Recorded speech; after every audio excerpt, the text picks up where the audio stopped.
And welcome to another edition of Sports Edition on Upper Level Platform. I got your boys Osiris and Matt here with me. It's your boy Fabito. We're going to start off with a little bit of NFL, and we're going to go through all smiles in Cincinnati right now, where T. Higgins and Jamal Chase just signed a new contract, long-term extension. So Burrow's got his wish. He got what he wanted. Who wants to take it first? I'll take it. I mean, Cincinnati's not a team to beat. I'm guessing we probably we signed T. Higgins, we gave Jamal Chase all that money. Don't got no money for defense, but do you need it when we're just going to really hit you over the head with probably what is probably the two best offensive wide receiver duo ever? You know what I'm saying? So I like it. Pretty sure Joe Burrow likes it. I'm pretty sure the rest of that conference is scared. To me, Cincinnati's smart to sign both of them now, just because if you don't sign them now, it gets expensive later. So it's unlike other organizations that have a history of signing guys late and want to be expensive. These guys did it now. And two, like you said, giving Joe Burrow his two main weapons, to me is a great thing because Joe Burrow, with those two, are very dangerous offensively. I know that it's not like they got a big chunk of the salary cap, but yes, they do have to draft very well on the defensive side of the ball, because defense to me was more of their bigger issue as far as like trying to win games. But I just have on the offensive side, I don't have a problem with it, especially they got those two. My only concern is the slow starts.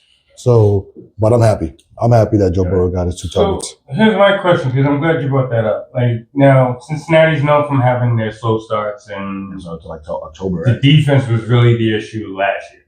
And pretty much all their games, Burrow did everything that Burrow could do to win the games. And yeah, we know the story. His stats was crazy. But defensively, like, you knew that was an issue. Instead of addressing it, which they did fire the defensive coordinator, Lou Amarella. How do you, like, is it fair or is it wise to go with, To me, yes. signing these two wide receivers, focusing on that offense instead of the defense? To me, yes. Because they're going to guarantee they're going to score 30 points a game. That's especially when their offense get going. But they pretty much did that last season, though. Yeah, I know. That's what I'm saying. Yeah, I know. You're right. But I'm just saying again. I'm gonna see who they hire as far as defensive coordinator. From there, we got another month into the draft, so it's just I hope they get a coordinator as soon as possible, so they can start seeing who they start drafting the defense side of the ball. So we'll see from there. I try to hold my opinion. So I try not to put my opinion so much into that because the draft is a month away, like we were saying. So, but offensively, I have no issue with them spending the money because in this league, if you can score 30, you can win a lot of games. Just to give you guys the numbers, Chase deal was $161 million. That'll take him right through 2029, and Higgins deal is about $115 million that will run through 2028. For his is only the first 2 years guaranteed. Because and then the last two is I think it's team option, but still money. I did find it interesting that they both have the same agent, and the agent was able to get the job done.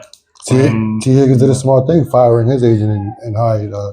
And then, like you said, coincidentally, they both got signed. So Burrow got his wish, and someone over here, I'm not going to name names, but I'm going to point to my right real quick.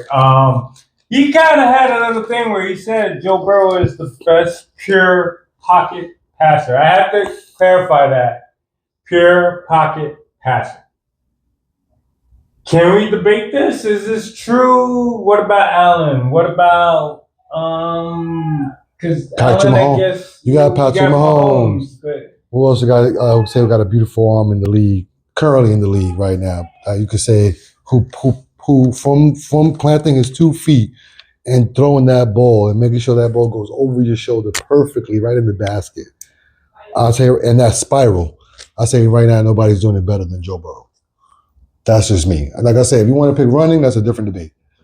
But I don't see how anybody could debate me on why Joe Burrow is not the purest pocket passer. I mean, his name is Joe Cool for a reason. I don't think it's just by personality. I think it's also because of the way he flings that ball. Yeah. And keeping these two wide receivers like Jamal Chase and T. Higgins is like man, you just secondaries is going to have an issue as far as defending that. So if you ask me if right now, out of all the quarterbacks in the league, and say if you was your draft one, which one would it be? To me, my first, without hesitation, would be Joe Burrow. What about Jordan Love? He has a turnover ratio. Right, Burrow has a turnover ratio as well, and he fumbles the ball as well. Well, but that's when we talk about from just throwing the ball, right? Yeah, and Jordan Love can really hit that. He can hit all throws. But I'm not a fan of him, but I'm just saying he is a good putt, and he doesn't run. Yeah, no, I'm just saying, just planting your 2 feet, the way it's like almost like who you think is the best right now in the game, maybe in history, who has the best baseball swing. I'm saying like compared to that, like who, like to me is like who's the purest? Looks like from the body motion, from the way they swing to the arm, the way that ball spirals out their hand. Okay, you could put it up there. Maybe you could put Matt Stafford up there. That's not a good. Yeah, I'll put him second because maybe because of his age. I'm just throwing it out there. No, you're right. And I'm like, I said nobody, but you know what? Be a quarterback. I know this. Like Burrow's cool, and he's that man. He is the man. I'm not trying to take anything from Joe Burrow, but at the same time, just like I said, just planting your 2 feet and just delivering that ball. Like, who looks beautiful doing that? You said Darnold? Dawson Darnold? No, that guy. Who? He got his paycheck. He got his thing. You talking about Sam Darnold? Yeah, he got it. He all right. Nah. Yeah, he's not somebody like you look at him and it's like. Yeah, he had one good year right now. Pure pocket really passer. That you're gonna say. And you think like, wow, why not Mahomes? But Mahomes, his game is more improvised. Yeah, that's what I'm saying. When I look at Mahomes, though, I don't look at him for the good quarterback. Though. I look at him for the weird throws that he gets on. Like when I'm looking at Mahomes, I'm looking at Mahomes for that. For the play, that screen, that's what I'm looking at Mahomes for. I feel like because he's not a runner, but at the same time, his main objective is to stay in that pocket. So. Right. When I watch Mahomes, I feel like I know Mahomes better for that play. Like, how the fuck did he get that off? Like, how did he how did he do that? Like, that's where Mahomes. I've never seen Mahomes for that. What you said, that's just what I feel is true. I've never seen Mahomes for that good throw play. Yeah, like that beautiful. Right. That's not him. If you want to, I agree with you. If you want to say Joe Burrow is that one that looks like.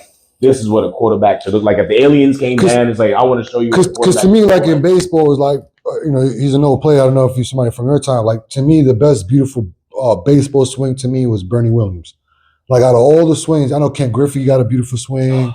Yeah, like he got a beautiful. But to me, Bernie Williams got that the way he sets up. It's very the way, smooth. The way it's like so that to me, why I see quarterback a jump shot. Yeah, like if you want to say a jump shot, to me, nobody better than Kobe Bryant. Making a jump shot. I mean, that's why we scream Kobe every time we make a shot to the garbage can.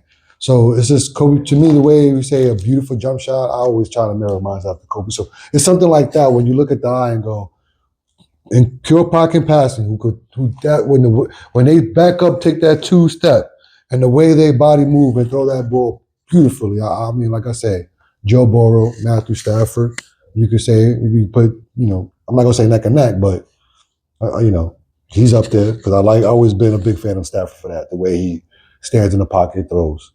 See, I know somebody said Lamar Jackson, but. No, we don't know. That's not Lamar Jackson. I mean, I think the problem with Lamar Jackson is that when he tries to be a pure pocket passer, that's when things go wrong. Right. And then he was lucky that he has his legs to save him sometimes. Well, when he's like dead set and staying in the pocket, he that's where things go wrong. When he takes away the element of his improvisation or you run out or scramble, that's when if I need to, that's when things go wrong. So here's a good debate too, right? So you take these two now. Let's take Joe Burrow out from Cincinnati, but you still keep these two wide receivers. Who do you think will have success with those 2 wide receivers in Cincinnati?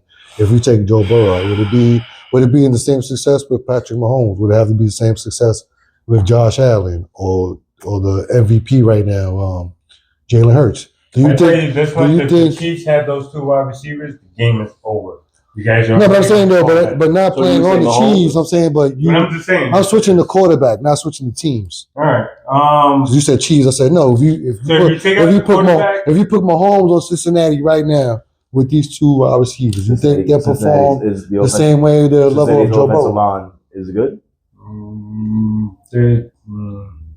Not as bad as Kansas City, but they weren't. They're not as bad as they when Joe Burrow first got there. How about that? No, they did spend money. Okay. He got injured. So he doesn't have the best. He doesn't have the best offensive line, but he has. But it's not as bad as I guess when he came in. It's not that bad. Like I said, and that's where I give Burrow some credit because like the fact that majority of his career he had a shitty offensive line. He took that Super Bowl. Still held into the pocket and went to the Super Bowl with that the second year when he came back. He went to the Super Bowl. So, but if you take him out, like I said, you put Patrick Mahomes in there or Jalen Hurts or Matthew Stafford, will you think that offense, the Cincinnati offense, would be the same? Maybe Josh Allen.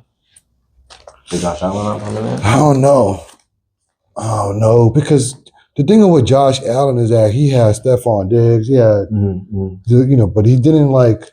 I don't know if it was a chemistry thing but it seems like he's more successful when he doesn't have like these big wideouts. Josh Allen, he's one of those kind of quarterbacks that needs to spread it out. That's his game. He needs to be spread out because he has the element of running. He usually has a good running back behind him. So anything to disrupt, that's where he shines. If you could disrupt his defense and get them thinking multi things. Mm-hmm. The problem is when he gets like a Stephon Diggs, who has somebody who's going to be a diva wide receiver. Because let's face it, once you become a number one, you're a diva. That's what I don't know if it was a chemistry thing. It's going to happen. There's going to be in your ear. I'm open. I'm this. I mean, you're open, and he goes in interception. He's going to be in your ear all day. See, Jamar Chase and Higgins, they're not like that, but still, it's like, what kind of system would you flourish in? I don't know if Joe Burrow, or I don't know if Josh Allen would flourish in that type of system. Yeah, I agree. Having those two wide receivers. That's why I say that's why I say it's great keeping him for Joe Burrow because it fits a system. That's why I always go back with the argument about him being this pocket pass quarterback, like the pure pocket back quarterback, and having these two as your wide receiver and you keeping them makes you dangerous, and it makes you dangerous. So, but I'm not saying defensively. Like I said, right now I know. It's a big hole in defense, but I'm going to wait and see what they do. And then also I want to see what they do come preseason in the first 2-3 games of the season. Will they start winning games? Well, right now Cincinnati's is a plus 1,600 in Super Bowl odds. So they got a lot of teams. And actually, that's not bad. That's 1, 2, 3, 4, 5, 6. Here's the question though: 7. You think they could win the division this season? That's a very tough division. Well, Pittsburgh got no quarterback. Yeah. Right. It's only really Baltimore and Cincinnati. And who else is in that division? Is Cincinnati and Cleveland got no quarterback. Oh, there you go. I mean, it's a tough division. That's a very. So I think it's a 2-horse race. The AFC North has always been a tough division where it's. I agree, but I think right now it's a 2-horse race: Baltimore and Cincinnati. I can't dispute that right now. I can't. But let us know what you guys think. Write down in the comments, like, comment, subscribe, hit that notification bell so you get alerted to the next time we have a video. Now, we did a thing where Jameis Winston, I did a suggestion that Jameis Winston goes to the Giants, and apparently I didn't expect it to track so far, but apparently before, when we recorded it, I had no inkling. And then after we done recording it, boom, couple stories came out that Giants, it's an option and all that stuff. So let's revisit it a little bit. And then, honestly, what teams that need a quarterback, draft is coming up. Let's broaden it. What team needs a quarterback the most? That's one quarterback away. If we could think about it. The teams that are left, Cleveland. That are one quarterback away? Between the Steelers, the Giants, and I'm not going to put Minnesota in there because they still got J.J. McCarthy. So you're telling me between Steelers, the Giants, and Cleveland. These 3 teams. So I think right now the best defense out of these 3 teams is Cleveland's. So if you get a quarterback, who's the quarterback throwing? Well, either you get Rodgers or Russell Wilson, or the third option. I doubt it's gonna be Jameis Winston because he already played for Cleveland. So it's gonna be out of Russell because I think right now it's from last time I checked, it's more looking like Russell being a quarterback for Cleveland. So for that to talk about bringing up Cleveland. So Cleveland does have some nice to me, out of the receivers. out of those 3 teams right now, if you're asking me, I'm gonna say Cleveland. No, I agree. Because I'm thinking about the receivers. I'm thinking about the things they can do right now. Cleveland is because Cleveland is out of all those teams. Those three. Because I know you keep saying the Giants as far as No. But that's front office. We know the that's Giants, not the roster. We know the Giants. It doesn't matter if whatever quarterback the Giants got. I want to make that clear. Like that's the Giants front office saying win now. The roster. I understand. No, that I understand. And now as far as Cleveland, I understand. As far as Cleveland is, if I look at the roster and they say they got the best defense. The Giants were to get a quarterback now, we know they're not winning now, right? That's obvious. Yeah. But I feel like it was really between Pittsburgh and Cleveland because like either one of those teams, like because they're stacked ready. All they need is the quarterback, and they could really do some damage. I think Cleveland. I mean, I would say Pittsburgh got to fill. I can see the arguments for Pittsburgh. Between those 2 teams, Pittsburgh got to fill a little bit more holes compared to Cleveland. Okay, but that's why I'll lean more to Cleveland, especially on the defensive side. I agree. That's why you ask me right now. If they say win, I'm not saying win the Super Bowl.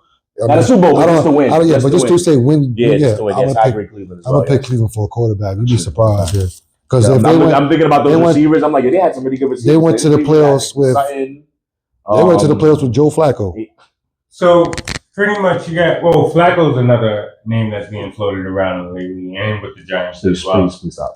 That's a 4th option, or maybe 3rd, because I'll put him ball before Jameson. How about that's me? Really? Yes. You're asking me between Flacco and Jameson? I did say get Flacco. Didn't I say that? I think I did say. I said I'd rather get Flacco. Flacco, yeah, I can't have it. So yeah, I'm just not sure if Flacco's going to make it through the whole season. That's the whole thing.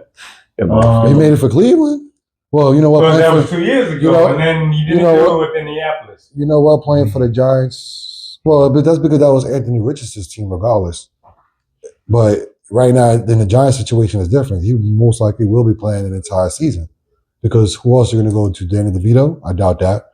And then if you do now, if you want to talk about the draft, which I do believe they will draft Shador. That's my belief, and I do think that having him sit down for a year. Now, I think it's still a great idea getting Shador anyway because he's been successful even without an offensive line. Mm-hmm. Now, NFL is different because it's a different level, but at least he has some history showing that he can win with a bad offensive line. But still, I'll still sit him down for a year. I'll go get the quarterbacks that are left. That's between Russell, Aaron Rodgers, or Joe Flacco. And then, like I said, go a year with it, with that. Don't listen to this guy. Yeah, let us know what you guys think. Am I too far fetched? He wants Jameson. He's not even. He's a Giants fan more than him, but he wants Jameson. So, people, what do y'all think? Flacco? I'm gonna go back to my Giant squad. And I'm gonna float Joe Flacco's name. I'm gonna see how it changes. How it goes into the lexicon. Right? Yeah. y'all don't talk about what y'all draft because I ain't a draft. No. Should've. But y'all all say Shador, right? But they're all the Giants fans who say the same thing that they don't draft. You know what I'm saying? So you were saying it, and then they were all. I also was told the same thing by them. So they were like, they don't have no hope for Shador. So you know what I'm saying? They're thinking whatever. Just get us a quarterback where at least you know what I'm saying? Because it's like that's the thing about the Giants organization where it's like we don't know what they want to do. We don't know if we should hope for the future or just wait. You know what I'm saying? Like we're just like left in limbo right now. And that's why I'm not a Giants fan. for that number one reason. But Thurman, it's on you. All right. So we're gonna do a little quick segment right now where Cyrus is gonna try to stump me and Mayers and see who's more acumen to the NBA, which you already know. So, guys, I put together a little trivia with like about 8 questions. Most of them are very easy because I just wanted to start this off, maybe something a little different. I didn't want you to be stumped on a question and be stuck on it for 5 minutes. So I put something that's real easy. And like I said, it's 8 really quick, easy questions. So number 1, which logo is shaped like a musical note? NBA. Wait, how do we do this? Like, do we go bang or? Okay, so if you say you know the answer, if you say you know the answer, just then hold off. Like you know the answer already, right? So you already know the answer already there? So then what's your answer? Jazz. All right, so that's the first one. That's easy. Number 2, another easy question. Number 2 is another easy one. Who is the current commissioner of the NBA? Silver. Adam Silver, yeah. First, I'm going to give it to Matt. I said his whole name, Adam Silver. I'm sorry, but you said Silver, but I was like, yeah, but. I know. Number 3, Who scored the most points in a quarter in NBA history? I think I actually. Curry.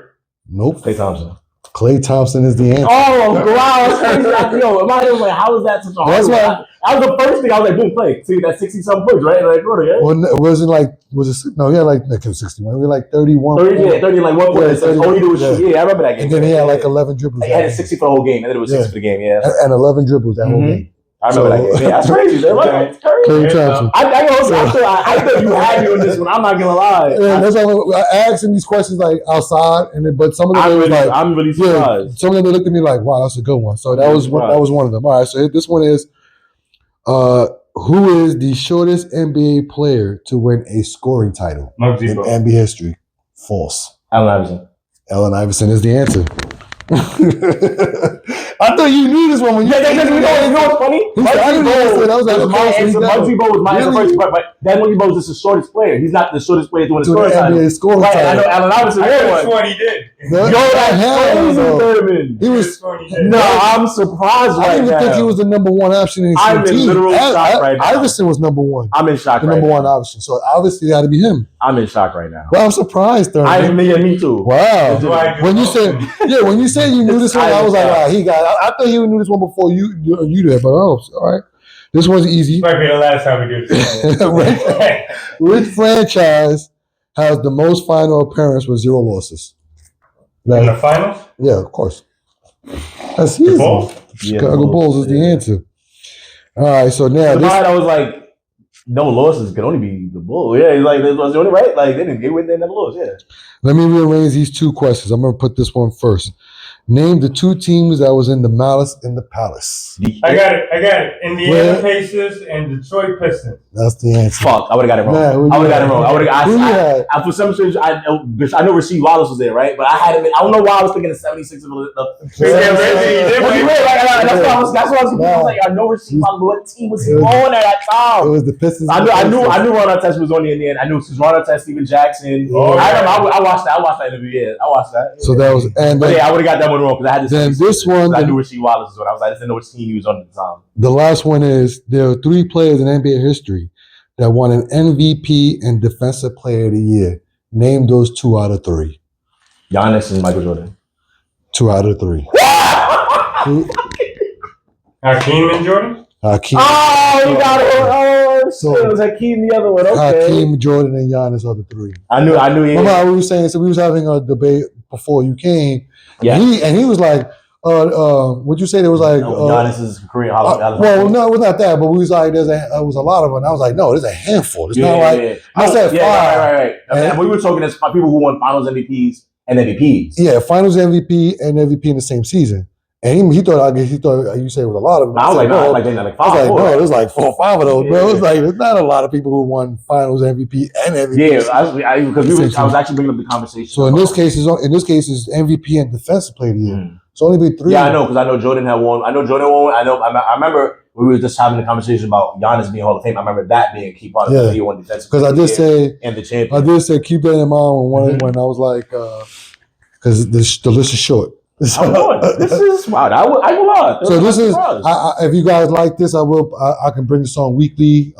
If I think the questions are tough, what I'll do is I'll keep less questions so you guys can really think. Gives you more time. So they're just having 10 questions. But if they're easy like this, I'll bring them on. Like I said, I'll make them all. You get this segment to stay? Write down in the comments. Let us know down below that this is a thing that you guys want to see more. You saw that I won. Surprisingly. I thought Thurman would win this one because I did. I ain't gonna lie. I was like, when it came to the shortest player, and the Thurman was confident. I was like, yo, maybe it's not Iverson. I was like, he's the number 1 option. But Muggsy Bogues was like, I'm like, no, Muggsy was just short. Yeah, he was short, but he wasn't there. All right, moving on to quick hits. All right, MLB season has officially started over in Korea, where the Cubs and the Dodgers duked it out, and the Dodgers winning the first game. Who do we got for the ALCS, and who's going to show out for the NLCS? Who's going to take out the Dodgers? Yankees. Well, excuse me. I'm just saying it because that's emotion. Right? Because I'm just being emotional. They suck right now, all the injuries. So, but if you're telling me legitimately, Detroit broke up.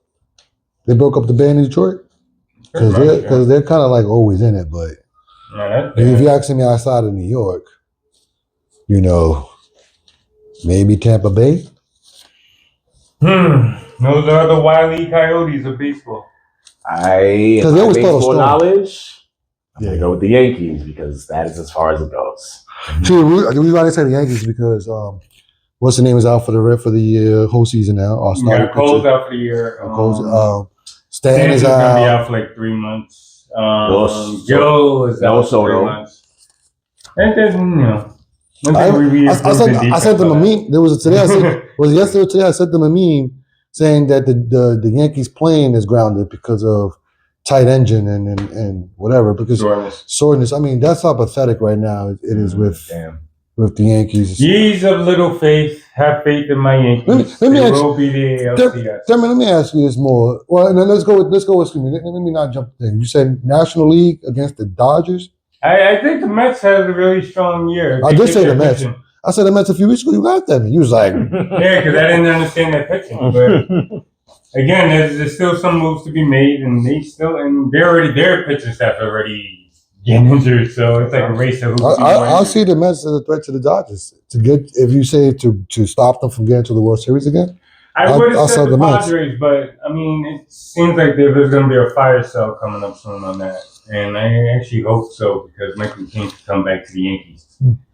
But the question I wanted to get to is why in baseball is like these guys have these type of weird injuries when the season didn't even start yet? Like, what do these guys do? I think it's sports in the period. off season? And I'm glad you brought that because it took out the rest of the questions that I was going to ask for quick hits because it became a now full-on segment.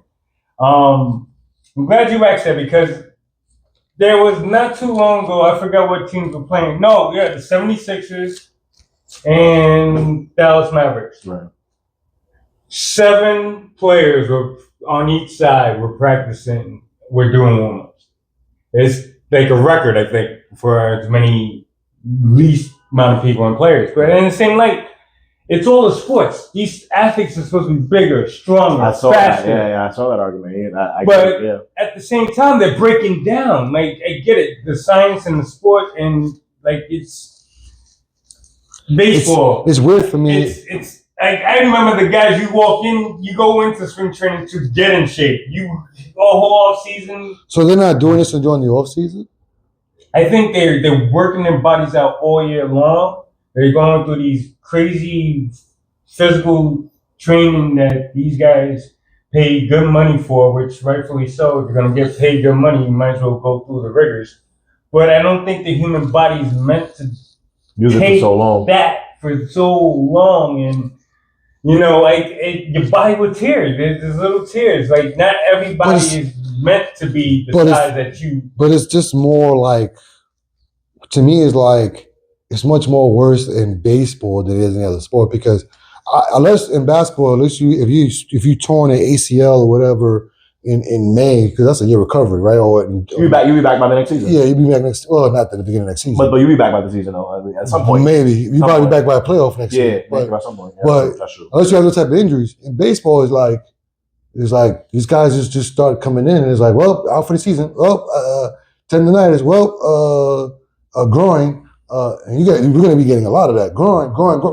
And my thing is like, you guys don't work out during the. And I'm not saying you have to go play 9-on-9 full game baseball, but I'm just saying you guys don't work out. Look at the perfect example with Stan. Stan is a freaking no pause, no diddy. He is a specimen of a human. He's less than 12% body fat, which is unheard of. But he can't run. The minute he tries to run, he's gonna pull a hammy. This is what I'm saying. His body is so like there's no give. You know what I'm saying? Your body is so tight and the muscles are so packed and calm. There's no give. So you're gonna get tears. You're gonna get. And what's going on right now with Stan? He has tears in both elbows. Not enough to get surgery, but. And is it me? Is that happening more now than we watched baseball in the past? Because if memory served me correct, when I watched baseball back in the days, let's say for the Yankees, right? When they had the starting, which I call the best starting five lineup in baseball, in Yankee history team, when they had El Duque, David Cone, David Wells, like these guys were like, and then on the other side, when you had Pedro Martinez and all these other guys, I seen these guys come out and play. I never hear injuries like that. That was crazy compared to now this generation, where it's like this injuries just coming off from the beginning of the game. So what's the difference between, or maybe it's just me, the difference between now and back then? I have the perfect answer for that. So again, going back, especially in baseball more than any other sport. Yeah. Because in basketball, shooting motion is a pretty fluid motion. Playing defense, trying to block, it's pretty fluid. Football, that's just a scavenge point. It really doesn't help my argument. Right. Baseball, though, a human body is not supposed to twerk, or I can't get the word out, but torque their arm in a position to throw a 95 regularly. Now, back then, the pitchers, you threw a 95 mile per hour, you were a fucking stud. Mixing it with a changeup, whatever. Now, if you can't throw 95, no team is looking at you. Okay. So, and it's less pitching and it's more hurling. So again, philosophies and I think this is going across all the sports. This is where I try to tie it in. Analytics is killing the game beyond anything that is killing sports, period, to me. The way we look at it. Like baseball, it's destroying the game of baseball to me in the purity of baseball. Because now you got like Yankees. What was their number one issue a few years back? They were the victims of three outcomes. Strikeout, fly ball, or a home run. Those are the only three outcomes you were going to get. And why? Because they set up the lineups based on what analytics are telling them, what the worksheets and the data is giving them. Or I'm not saying all analytics are bad. It's good to have a good scouting report and be ahead of that. But at the same time, these teams are using it as religion. And they're basing training through that. They're basing nutrition through that, where the numbers don't really give you intangibles. Mm. What made Jeter great? Because Jeter, by analytics, never made it to the majors. In analytics speaking. But what did he have? Intangibles. You always knew how to be there at the right spot, know how to make the right play at the right time, come through at the right point in time. It was available every beginning of the season. I think, but it's just weird to me. Like, but I think analytics seeing these type of injuries is like, it's just weird. Like, you guys don't work out. I think that's the problem. They do work out. I'm not saying like you have to continue working out at the end of your last season, because you want to give a break. Like, what's the gap between the ending of last season and camp? What's the gap? Like 5 months? 4 or 5 months. So I say you take your first month off. Maybe the first month and a half off. But after that, I just feel like you just start working out a point that when you come into camp, you're ready to go. But these guys come in, as like you said, they put their work out at camp instead of just working out at home and then getting ready to be at camp. I think that's true. I think it's true. I think you guys are both right to both fronts, because it's like there is that point. Maybe they're not taking the game to where they're like, all right, baseball's over, but I still got to be the best. Let me go make sure I can take some time off season to work. But then there's also the point where if you're saying like now everybody's throwing 95 miles per hour, when that was unheard of a couple years ago. It's like maybe these players are a little bit more powerful, but more power doesn't mean you get to. Because look at it this way, doesn't mean you get to last as long. You know what I'm saying? Exactly. Like you're more powerful now, but that arm is only going to be now. It's only going to give you a certain amount of mileage. Right. Like, the Tommy John surgery is on the rise. Like, honestly, I remember when I was coaching Little League baseball, like, there were parents, and I'm not going to say it was on my team or any teams that I coached or been a part of, but I was hearing things about parents in high school getting their kids Tommy John surgery just to get it out the way.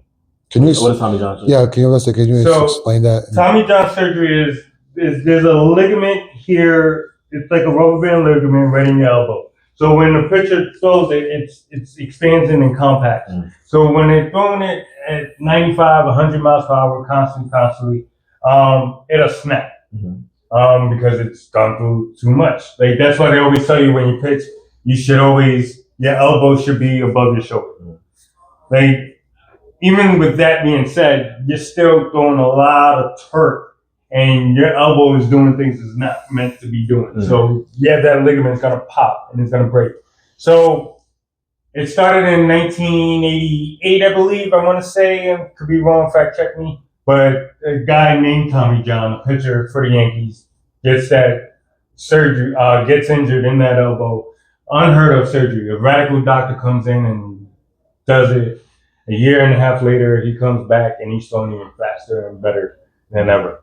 So over the years, the surgery has gotten so better that it's like doctors could do it with their eyes closed, and that pitcher's going to be throwing even harder and faster. But again, it leads back to the detriment. You're burning through that arm, like because your body's born with that arm. You know what I'm saying? There is a reason it's there. If you ask any old time pitchers, and you don't even have to go that far, you can go back to the early 2000s. They will tell you the pitchers are not pitching; they are just throwing the ball as hard as they can, with a little spin here and there. They're using slider grips and throwing it at a fastball whip. So, but did I just send you a video? I think I sent you, or you sent it to me. It was one recently I sent you. I think I sent it to you. So it was like this is new pitch that you bring that up where it's like, I sent that to you. Yeah, right. And I think that's kind of like the way that ball spirals. So it's a different type of changeup where it's kind of like a splitter type of grip. But is that question is what's causing more of an injury because you're putting more like again it's a new pitch, so there's not enough info on it. Again, you're pitching itself. You're doing things that the body is not supposed to do normally. So throwing a slider and throwing a slider is the same as throwing a football. Because imagine like you throwing a ball where it's like you're holding it like this, so these are being held by the knuckles, right? And then you're holding it like this, and the ball is here. Mm-hmm. And mind you, you're throwing it with this grip. You're not holding the ball in your hand like this. You're actually like holding it like with a knuckle, and then you're releasing it. Okay, I see what you're saying. You're holding your ball in the knuckle. Yeah. And it looks like a changeup, but then it just drops. And it drops a different angle than a normal changeup. Yeah, because the way you position the ball's not always in the hand, like gripped in the hand, they throwing it. You know what's an example of it? It looks like a wiffle ball.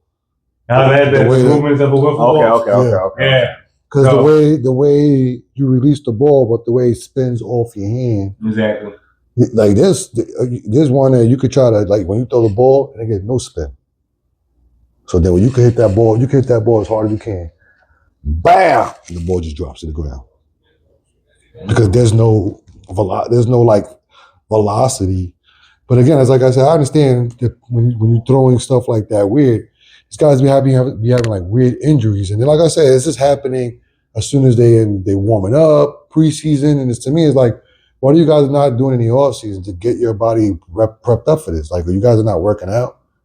You know, I'm not saying you guys have to lift gym, depending on who you are, but you guys not amping up. What do you guys think? Let us know down in the comments. All right, now moving on to our editorial, which we're going to do another game since we got so many good reviews last time. We did it last week. Cyrus, this is your game. Yeah, I come up with the games today because, like I said, I want to do something different. But this I came up with, I took 4 random NBA championship teams. The first one is 96-97 Chicago Bulls. The second one is your 2000-2001 Los Angeles Lakers, your 2012-2013 Miami Heat, and your 2017-2018 Golden State Warriors. Guys, the things I want to ask you is, if you was to rank your best team, your favorite team, from best to least, what would it be? Oh, that's the favorite team? Yeah, like I said, what was it your favorite, best, whatever? Like, who you think would be your strengths to least? Put it like that. Let's say your strength to least. Which would be, you think, your strongest to least? And then I'll do, like, if you put this team together against this team, who would win a series, we'll do that next. But it's like I said, right now, if you say, you put the team of strength. The way you just laid it out. Thurman right now is pondering He got the Bulls first. He got the Lakers second. He got the Heat third, and the Golden State Warriors fourth. No, He's pondering. No, that's me. Oh, That's so- me. so Matt- I'm switching it up. I'm switching it up. Okay, I'm so switching it you're up. so you're the Bulls I'm the Bulls, the Lakers, Lakers, the Heat, Golden State. and Golden. You got the Heat over that Golden State team. Let me tell you why. Because Yeah, go ahead. this Miami Heat team was physical. This Golden State team, if you got physical with them, you It was messed them up. finesse though.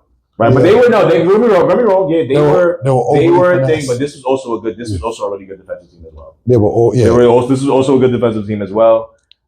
Me personally, I'm just gonna put that 2012 Braun because it's one of the, say whatever you will, gonna be going down. That 2012 Braun will go down one of the greatest players to ever play basketball because he was just on another level. In his career. Yeah, no, his career. That 2012 year of his career was just different. It I was give you just that. different. I give you that. But So for me I agree with personally, you. If you ask me his personally, career, you don't put that was I'm his gonna put best. just Yeah. because this was Braun was just on a different level this year. You could not. There was So as Matt, good as KD.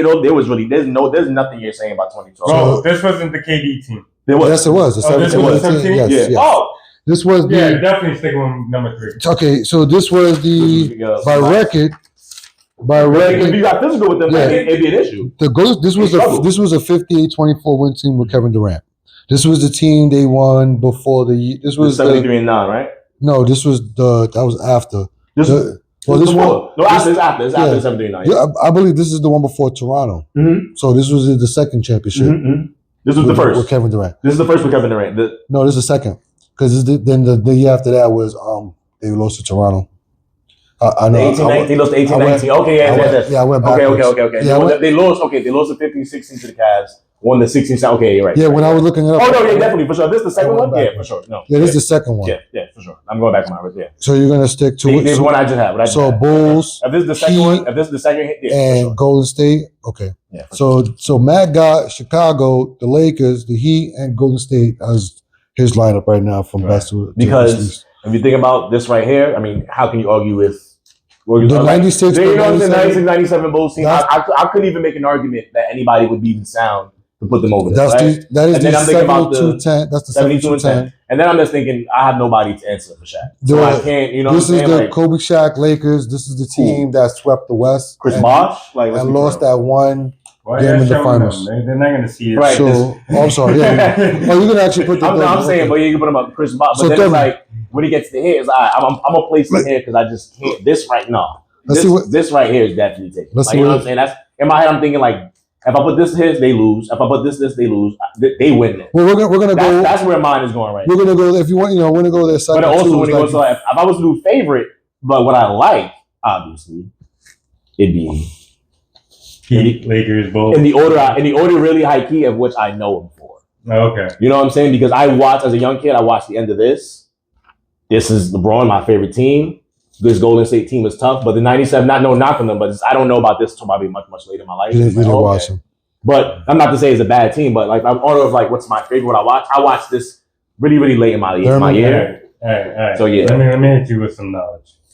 All right. So I'm gonna start from least. That Ron And Dwade. Dwade and Bosh, the first original. Well, I can't say that. This was the second championship. That was the second one, right? So Yeah, it wasn't because the one that they lucked out on the rebound. The right? first one was the lockout season. Okay. So I didn't want to put that in. That wasn't going to be So fair. this wasn't the one that they lucked out on the rebound. That was the With Ray Allen? Yeah. This is the one with Ray Allen. Okay. I believe this is the Ray Allen. So this is the one that the Dallas almost won it, but The Dallas won the year Antonio before almost that. won it. Yeah. And 4-3. This is the San Antonio almost won it, but if it wasn't for the rebound going straight to Ray Allen and then him hitting that shot Was saving LeBron, that could have been an exit, right? Yes. Okay, so and then I got Golden State with KD, who's after Jordan, KD was my number one guy. KD, Steph, Clay, Draymond, Iguodala. you got The death lineup. That's what they call it. Yeah, I wouldn't call them that, but yeah, That's what it was called. I get it, but I wouldn't call them that. But Lakers, that LA Lakers team with Shaq, Kobe, Harper, Rick Fox, Horry, Derek Fisher, Robert Horry. like that honestly, that was an unstoppable team at that time. I hated that team. I hated ferociously on that team. I threw eggs at people that they rooted for that team. I know. I can't stand that team. But I have to give credit where credit was due. That was a dominating. And this was the second championship from the three-peat, by the way. And then, of course, I'm going to go to, and it's more sentimental, but my sentimental, that team backed up my sentimental. Rodman, Jordan, Pippen, Kerr, Kukoc. Luke Longley. I thought like, honestly, up and down that lineup. I mean, this is where a lot of new LeBron fans, LeBron versus MJ, and I don't want to get into this debate, but this is where they throw this at me, is that team. How up and down they were stacked. And honestly, I'm going to say, Jordan was the stack. Jordan got them that way. Jordan was the stack. But honestly, that team was stacked and was loaded. I mean, I'm not going to deny that. It's not all about Jordan. The team. But for me, I got the Bulls number one, the 96-97 Bulls, because that's the championship team that won 72 wins. I got the 0-01 Lakers because that's the team that swept the West one game. I got the Def lineup, or the what was this? There was another nickname for them, the starting five. Forgot what it called. It was a group called Five something. But that team with Kevin Durant, I'm not gonna admit, when them balls were dropping, nobody was stopping them. And then I got the Miami Heat, Chris Bosh as last, because this was their second championship, and they won it on their Ray Allen shot. So, but yeah, that's it. That's my order. So if you was to put them in a 7-game series, let's say, for example, you like the Miami Heat versus the 0-0-0-1 Lakers, who do you think will win the 7-game series? Lakers, yeah. I got the Lakers on that one. Like I said, switch it up. If you guys want to ask yourselves, if you want to put Golden State, well, I want to say we already seen that, Golden State and Miami. We already see that, right? How about Golden State and Chicago Bulls? Golden State, Miami. How about Golden State and Chicago Bulls? Not that iteration. Honestly, I think, believe it or not, I'm going to say Bulls will beat all these teams. In a 7-game series. In a 7-game series, the only series I really see this is really going to 7 and might go to like overtime in 7 will be the Laker game. Yeah, I agree. Mainly because but at the same caveat, I think Rodman will piss the hell out of Shaq so much that Shaq will be in foul trouble and will be so effed in the game that it might not go to 7. So that was the thing. Like, they hit you psychologically, they hit you mentally, they hit you physically, they hit you with skills. That Bulls team. And Rodman was just that pest that you wish he was what Draymond is now. Like, people are now trying to get him to you think get Draymond, takes and whatnot. Yeah, you think Draymond's Draymond's baby Rodman. Yeah. He's not even. He's a good guy, Rodman. Yeah, Rodman was that asshole that you wanted on your team, and if he was against your team, you wanted to punch in the face. But you can't not. He was the greatest rebounder, and he knew how to get under your skin like nobody. He didn't care if he got thrown out of the game. He was running around to Vegas if he got thrown out of the game. But if he got Shaq thrown out of the game along with them, then defensively with Pippen. I mean, like I said, now defensively with this team, don't get me wrong. Defensively with Kobe, Shaq, Robert Horry, Ron Harper, Ron Artest came in the second one, but just defense, his team they had it all, from perimeter to center to point guard. They had defense on lockdown on everything. That's why this to me is one of my favorite teams of all time. I mean, you pick him in NBA 2K, you're winning all the games with this team. Don't get me wrong. With this team, this lineup. If you look at this roster, you can pick a Boston team. I'd beat a lot. I'd beat 2K. You could beat anybody that beat 2K. I'd beat a lot of people that beat 2K with certain teams. But this team, nobody's beating you with this team. Is what I'm saying. You pick this team. No, that's me because I'm nice. Yeah, like I'm super nice in 2K. So with this team, nobody beat me. So what do you guys think? Write down in the comments below as we bring this show to a close. How do you guys like these new games and things we're adding on, new elements we adding on to the show? I'm gonna bring more. I'm gonna bring some more. We're enjoying it. Hopefully you guys are too, and hopefully it shows out. So tell the people where they can find you. The Black Obi-Wan on Twitter. Hi man _V on PSN, TikTok, and Instagram. Up in level, PROD. Yo, till the next time, guys, remember, stay safe. Remember, it's all just opinions and fun.